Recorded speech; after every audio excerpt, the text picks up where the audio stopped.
Being joined by Prince Kashim Afegbua, a chieftain of the APC in Ado State. Thanks so much, Prince Afegbua, for joining us tonight. It's a pleasure. You watched the edition of the program where the Athena Center said there was some compromises that were being made, apparently from their own report, by INEC, and that election, according to the Athena Center, is devoid of any kind of integrity an election should have. So I watched that program very keenly because before the program, there was a promo sent to me by Osita Chidoka. And I remember responding to him, asking him, I hope he wasn't going on air to go and churn out ignorant, position concerning the election, knowing full well that Athena Center was not a participant in a dual election. They didn't cover anywhere. They just sat down as member of PDP at Government House and listening to all the cock and bull stories that Obaseki had to tell. And so when I watched his presentation, I found it quite strange and curious because there were some of the things he was saying. Some of them were quite, for me, I was wondering if a man of Chidoka's status, having been a minister and ex-dad, does not know the procedure for elections and even collation of results. So I listened to him talking about the CTC and the result and IRF not tallying, all that and all that. See, Athena Center spoke about election in Imo. They spoke about election in Kogi. They are speaking on Edo. The next one will be Ondo. In all of this, Chidoka has always been a member of PDP, except on your program where he said he was resigning from partisan politics. But before then, he was just churning out the PDP position with respect to the election. And some of us just felt that they have a plan to blackmail the entire process, raise up public dust, and discredit, the election so that it will help their case at the tribunal. As I say this just like you said, this is right of reply because this case is already in the tribunal. We don't want to be caught by subjudice. We want to be as fair as possible in responding to the issues he raised. The truth of the matter is that PDP Edo should learn to be good losers. That's the truth. Edo people have spoken so eloquently in voting for a man they felt will bring peace and tranquility to transcend the politics and the political dynamics of Edo State. And not thinking that, they won the election, Let's look at some of the issues, one after the other, that was raised. For example, I'd like to also say that the issue of media analysis or media reporting of election matters as relating to issues of litigation, the role of the media is established by our constitution and by our laws. And whether or not the meat of the matter has been discussed is another thing entirely. So for those who think that maybe it wasn't subject, the conversation was not subject because the meat of the conversation was not what it was in front of the court. In fact, judges have not even been established in the tribunal. So that's set aside. Let's look at it, Prince Afegbua. Some of the issues raised, and I'd like you to, because you have the floor today and you have all of the time to speak on it.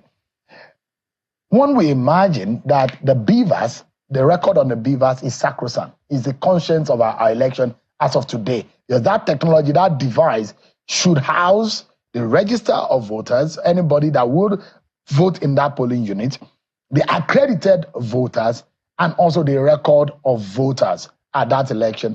But from the Athena Center's own research, they say a lot of what was found in the beavers and the back end, as reported by INEC, does not tally with the result as been reported by the officials of INEC at the election center. What do you have to say to that? That's where the ignorance comes in. You see, when you vote using card reader or beavers, as you rightly stated, at the polling unit, the Beavers is just to accredit you. What happens to your vote is a different matter altogether, because the ballot is the common denominator that defines whether your vote is valid or invalid.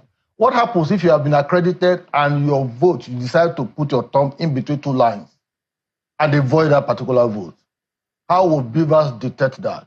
What happens to spoiled votes, which are captured under the Electoral Act 2022, such that maybe the serial numbers are not clear, maybe even the ballot paper maybe is even faint, the print on it, and all of that, and maybe the electoral officer or the polling agent decide to give to a voter to use, and all of that. All of these are captured. So when you vote at a polling unit, the final point, in line with the Electoral Act, different sections 63, 64, and 65 that defines the entire process, is that until the ward collation officer and by extension the local government collation officer certify the true status of those votes, what you get at the polling unit, which is the first point of voting, is not sacrosanct. That's the truth. Because in my area, I'll give you typical operative experience, which the attendance center didn't do. We voted on that day, we counted the votes, we recorded the votes. By 7 o'clock in the evening, we assembled at the ward collation center in my ward 5, Nokola, where I voted. We assembled there, all the party agents were all assembled, and at the end of the day, if you have queries, maybe mutilated election result, result sheets being tampered with, spoiled by a lot, captured very well, and maybe those people who vote wrongly and all of that, it is at that point that all of these issues are reconciled. And the ward collation officer, working with his other lieutenants, will receive the result from the polling officer, and the polling officer will tell him that he doesn't have power to do this, but this was what he observed. Then other party agents also have the right under the Electoral Act to also ask questions and raise concerns. And at the end of the day, whatever that is agreed, based on those issues raised, becomes the position at the ward level. Around 9:30 p.m. that day, we move down to the local government, Agenibode, another 15 minutes drive. So getting there, another process of also checking the outcome will have to be carried out. And in that process, if there are issues, complaints here and there, the Ward Collation Center, acting under the provisions of the Electoral Act, has the power to also correct all of those issues. And so once all of these are corrected, there is no how that you can have the same figure being posted by the Beavers at the polling unit level. Let me jump in quickly. The principle as established in the introduction of Beavers is that at any time in our electoral process in an election should any record be larger than the record on the Beavers. What the attendance center has said is that on several grounds and at several levels, the result figures are higher than the figure as put in the Beavers machine, which is an anomaly. Did the attendance center examine all the Beavers? The answer is no. They said they got reports from the back end. Okay, that means they hack into the back end. They said they got the report from INEC. That's not true. That means they hack into it because when election was going on, they posted results, a PDP posted results of 2020 goodbye election in Edo State, which Obaseki won. They posted it. That's one. Secondly, just like I explained earlier, the Beavers will accredit you. Nobody says you shouldn't accredit you. But when you vote, what you do with the ballot matters, and that will tell about the validity of the vote you have casted. And so when people say Beavers captured you accreditation, fine. No incident form again. Beavers captures you. But when you handle that vote, there are people who are impaired. who may not vote rightly. The question here, Prince, is that if the yes. record on the Beavers is 1,000, yes, and the final collation of the figure of result is 1,600, is an anomaly, which they say they found out in their research. There are no issues like that because Atena Center did not have access to Beavers. They said they are relying on what PDP was telling them. Because Osita Chidoka has been a member of the PDP. In areas where PDP won, I saw his report. He didn't tell us what happened to those votes. PDP won convenient, but the area where APC won is raising doors. That's where I see the contradiction in what he was presenting. And I also give you this point. The PDP leadership in Edo State, after the election, wrote a letter to the Independent National Electoral Commission asking for a review of the election results, that they were not agreeing with total outcome. They presented the INEC result based on the CTC recording, which made us which gave a lead of 44,000. And they also presented their own based on their situation room analysis. And they gave us credit, the APC, of winning the election with 4,963 votes. They reported that they reported that there were in 140 polling units, which is 75% of the 886 polling units with overvoting were transferred from the EC8B. So the EC8A records, the EC8B records were not tallying. And you look at the Beavers record also, as said, the accessed by Atena Center, all of those three records are supposed to tally, but at the ward level, when the collation went on, those results didn't tally. No, ward level, the collation result will not be automatically be the same with what the local government collation result will be. Before you transfer to the state headquarters, in the case of governorship election. In the case of presidential, you move to the National Collation Center. So when you do your collation at the polling unit and you come to the ward level, certainly votes will change because of issues of spot ballot and what have you, which the polling officer has no power to change. From the ward level, it goes to the local government level, and all the agents... Whatever, Prince Afegbua, so apologies for that. Yeah. Whatever that has been collated at the polling unit, as a result, is one wholesome result and sent to the ward level. Nothing can change at that point.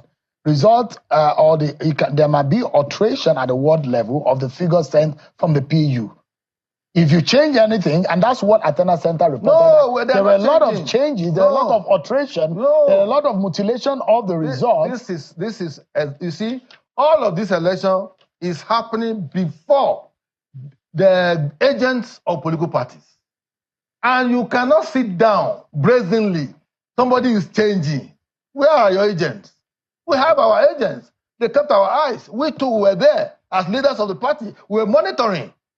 When PDP was trying to manipulate certain processes and all that, we raised alarm. So did PDP manipulate results? Of course, they tried to. In your area? Of course, they did that. And that was why they were posting 2020 results on IREF. They hacked into it. That's why they could post 2020 results. So when we were seeing 2020 results for people, say, where is this coming? Because the result from my area... So INEC server was hacked? INEC IREF was hacked? That people like Atena Center, they can hack because they told you that they went through Beavers. And Beavers is not available for you to start screening. It's not possible, except if you even canvass them in the lockout or in the tribunal, they will tell you... They said they got reports from INEC. What report are they getting? So you have to... Listen, so let us not be hypocritical about this in terms of the position INEC Atena was taking. You cannot get Beavers from INEC and you didn't go through them for the entire 4,500 and something polling units in Edo State, and you were able to get results for just a few polling units, and you use that one to score the entire election has not been credible. That to me was partisan participation, partisan analysis by Atena Center. And I was happy that Osita Chidoka told us that after all the analysis that he's resigning from partisan politics on PDP. And so My position is that he was speaking the voice of PDP and not Attorney Center, because at that election, I didn't see Attorney Center. It's the same thing I accuse Yaga of doing. They sit down in government house in Benin and they come and be passing report about what happens in the villages and in the towns that make up Edo State. I voted in my polling unit. I participated in the Ward Coalition Center. I participated in the Local Government Coalition Center. I didn't see any of these observer groups that they call Attorney Center or even Yaga. But they will tell you, oh, we sent in 400 people on the field and this was the report they brought. I don't want a situation where somebody will be walking from answer to question. You already have your premeditated mind. I've told you this letter here was written by Dr. Tony Azegbemi, the chairman of PDP in Edo. And in this place, he said result based on Form ECA 8 and ECA 8B. And these results are the ones they got. That is based on their own findings, and they are asking INEC to review. They also said results as declared. They said there are discrepancies. But in both instances, APC won. Both the one that PDP talked about, that is the one that they got from their own situation room and what have you, APC won 4,693. That was the victory. But the question is, do you think that this election, the Edo governorship election, was the kind of election that Nigerians should deserve? See, if the election were to be violent, I would say, oh, it is through violence that certain things were manipulated. If the U.S. consular in Lagos, who came to play the role of observer, if they could issue a statement that it was a peaceful, violent-free election, it means that business of that day was carried out in line with the guidelines. Because it is when people are trying to manipulate the process that you see all kinds of violence between popular parties, PDP and APC, in this case, as the case may be. But in a Edo election, it was peaceful, free, and fair. Would you say the Edo election is the kind of election Nigerians deserve? Yes, very, very true. I told you. Is it a perfect election? Is it a good election? There is no perfect election. Is it a good election? All over the world. It's a fantastic election outcome. It's a fantastic election because before we came on air, I told you that ex-governor Obaseki was the reason why the PDP lost the election. He was too combative. He fought people. He quarreled with everybody, divide and rule. His party, the PDP, was manifestly divided into legacy PDP and Obaseki PDP. So in that kind of scenario, when you are entering into an election with this kind of division, you cannot get it right. But why is it that your party seems to be antagonistic on people who are independent, who have monitored several other elections, and you think that on the case of Edo election, their nature and their character just totally changed? No, you see, let me tell you, I have been in this business, even in terms of election observation, home and abroad. I've observed elections. I know the nuances, and I also understand the dynamics and what you have to apply in getting the proper situation of elections. I monitored election in Liberia some time ago. I was in Banga City, where Charles Taylor comes from. I will not use the outcome of my observation in Banga City to score the entire Morumbia election and the other county the same. I will have to bring out my own impression about where I monitor because I'm a participant. I saw it. But here, they sit down in government house in Benin and they call themselves observers. You think? They'll be talking about what happens in Okpola. Meanwhile, I was in Okpola, I didn't see them. You think the mandate is legitimate? From more than legitimate. More than legitimate. Edo is tranquil, serene, quiet, robust, and the governor has hit the ground running. He's moving across local governments and all of that. It's even projects that they couldn't. Prince Afegbua. He has started them. Thank you so much, Prince Kashim Afegbua. Opportunity for a right of reply on that conversation. Thank you so much indeed. I would have loved to take 1 hour. Thank you, Prince Kashim Afegbua.